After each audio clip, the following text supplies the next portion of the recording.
Hi, this is Jim Starkweather, the publisher of KitMaker Network and Auto Modeler, and welcome to another episode of Cracking the Box. Today we've got for you something rather cute and white. This is the VW 1303S Beetle Cabriolet. This is an Italeri kit in 1/24th scale. Number 3709, and of course this is a new kit. I believe it is a new toolkit. I will double check just to make sure. I'm not sure those are going to come in very clear, being that they're so close to the camera lens, but you can see a couple of front and back profiles, as well as they do have the coupe, as it would be said in Europe, and they have the VW Beetle. What? No, that doesn't make sense. That's some kind of panel or kind of band, but they're saying VW Beetle Coupe 3687. That is not a Beetle. Tell me that is not a Beetle. That is not a Beetle. Anyways, all right, so we'll go ahead and open this as soon as we are going to crack the box, because I have never been in this box before, as you can see clearly. I am breaking the seals. I have new noisy neighbors that are very loud. They talk very loud. My microphone is actually not very sensitive to pick up people talking in the office next door, but they apparently want to talk really, really loud, even though they're right next to each other. Sorry. So we've got a Decal Sheet here, you can see, with some kind of cool little decal offerings, California license plates, and some kind of American Eagle thing. Not sure that was represented anywhere on the box cover there, but I don't think it was, no. But those are included. And let me get my reading glasses on here so I can see some of these fine little dates on here, stamped on here.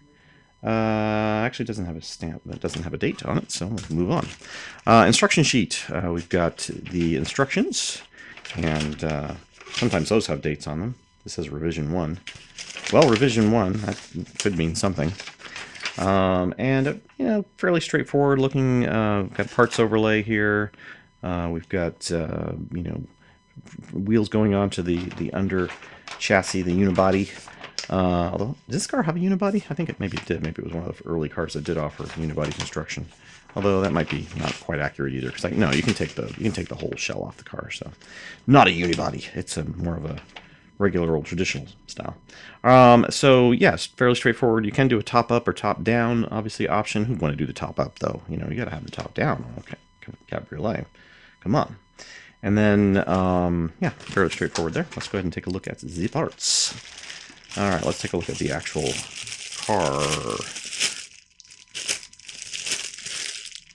So, decent size. For those of you dealing in 1/20th scale kits, obviously this is a little smaller. But this is a decent size for the Beetle.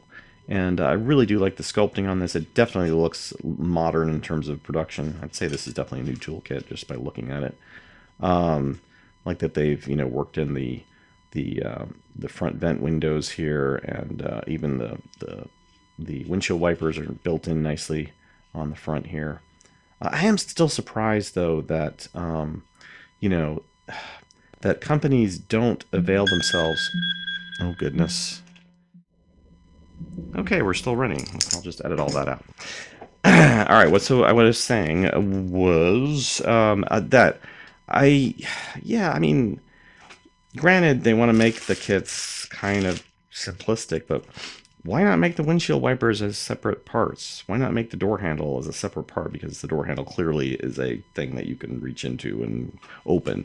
I just don't get it. I mean, they seem to treat car modelers with like kid gloves, literally, like, oh, we have to make the kit simple because armor modelers or aircraft modelers or ship modelers are used to those kind of things, but car modelers aren't. Have they seen the kind of models that car modelers make where they basically strip off all this stuff and put on their own thing? It's like, I don't know, I just feel like we've entered the 21st century. Car models should also, doors that open would be nice, although that can go both ways. Some car modelers probably be like, no, I want to have clean lines, no door that have to like line up and so forth. But there are people who probably would like to be able to say, open the doors on the car, make the car more functional, like a real car, like a die-cast model. If you can make a small die-cast model with open and closable doors, I'm pretty sure you could probably make a plastic model with open and closable doors. Okay, that's my little soapbox rant. All right, but otherwise it looks beautiful. So bottom other white plastic parts. We will get to all of them. So here's that top, which has a nice, very nice semi-depressed, wavy effect there. Looks good. Don't hit the camera, Jim. And he hits the camera again, as he said, don't hit the camera. Yeah. Steering wheel looks very correct and accurate. I did sell Volkswagens for a while, but unfortunately we didn't. This had bowed out just about the time. I think they just stopped producing Mexican, Volkswagen Cabriolets made in Mexico about the time that I started selling them in the 80s. And then we have the dashboard here. Not that we sold them at the dealership, but I think you could still get them. I forget how that channel worked, but yeah, they were still making them at that point. And yeah, overall those all look nice. And then here is that lower floor pan slash under chassis. Nice details on this too. Just no dates, of course. They're not going to give me any indication of when this was made. Oh, wait. Where's our date there? Nope. No dates. No dates on this either, right? Well, there's a stamp number here, but... to me, it spoils me with its production dates to let me know when things are new and when they are not. But other manufacturers, no. We're not going to do that.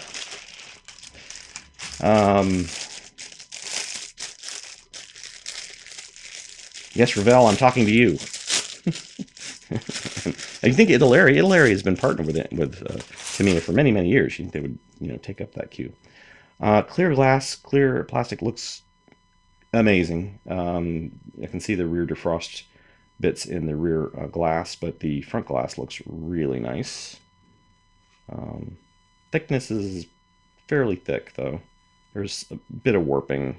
Not bad, though, but very, very clean. In fact, I don't want to hurt it. Go back on this thing. Chrome bits, which true card modelers are like, oh, I'm gonna have to strip all that chrome. But yeah, these are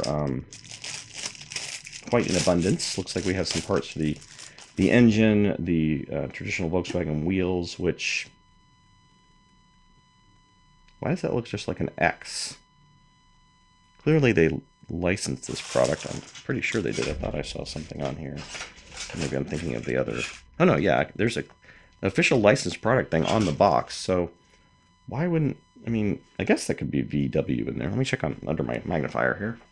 Yeah, maybe I'm just not that up on the that period Beetle style hubcap. I'll get a close-up macro photo. You guys can take a look for yourselves and see, but yeah, that does look a little weird for me anyways. Bumpers look nice. Again, very shiny, very chromy, but not the right type of chrome that some enthusiasts want. Again, I'm not sure why they would kind of shortchange this kind of bit, but they've got the side doors here with the little side storage bits, but they're just kind of, they're flat and just like represented on here by a little piece of etching, basically. Just, I don't get it. I don't understand why would it be that hard to mold a part over this? Not make it maybe so you could actually put something down in it. Although you could make that a separate piece and put it over it. That would have been probably preferable. But even just molding it out a little bit would be nice, because it obviously doesn't just it's not just flat against the door like that. Same thing with these. I believe these are pull handles, so I want to say that they had the ability to close the door, so therefore there would have been like a little opening there. I'm just not sure why manufacturers chintz out on these details. And then they go as far as putting like safety belts onto the seats, but then there are safety belts there, and there are always safety belts there, so like you can't maybe show the safety belts off to a side or whatever. You can't put the safety belts where you want them because they're essentially there, unless you want to, sand those down and fix them the way you want them. So I guess that leaves lots of challenges, though, for the auto enthusiast modeler to correct or make their own modifications. But tell me how you guys feel about this stuff in the comments section. All right, so we've got 4 wheels, 4 tires. They do have a very visible seam down the middle of them. Very visible. It's almost like they'll split apart, like they're two tires or something. I guess it's just the seam line from when they come out of the mold. But the tires themselves are Pirellis? No, I can't quite tell the brand. Let me see if, again, let me go to my super duper magnifier. They are Pirellis. Yeah. They are Pirelli Centauros. So I believe these are all the same size tire, front and rear, yeah. Some metal pins and a brass bar, probably to go between, obviously, one of the wheels. So let's go ahead and take a look at close-up photos of the kit and come back and conclude.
Alrighty, well, I hope you enjoyed the Beetle 1303S by Volkswagen and Italeri in 1/24 scale. It looks like a pretty cool kit. Again, I had my gripes about various detail bits on it, but I love how on the photo it looks like there's actually, I don't know if they painted in this recess here, but there's actually a visible recess where the door handle would be. So I know you can kind of cheat your way around some of these low detail bits. Like you could probably paint the door bit there with the storage pouch, I guess was what you'd call it, so that maybe visibly it would look like that pouch was really there. So lots of creative ways to do stuff. But our thanks to Italeri for sending us the sample. Actually, Hobbyco sent it to us through Italeri USA. But our thanks to Italeri USA and Hobbyco for the sample. And if you have any comments, suggestions, questions, please leave them below in the comments section. I may actually be building this kit, so stay tuned for that. And it's one of the ones I requested specifically for me. But we do have other car kits on our Auto Modeler sample page. If you're interested in doing a review for us, take a look on the homepage under the reviews section, and you will see a link to available samples. Click that and take a look and see if there's something that interests you. And we will see you next time on Cracking the Box.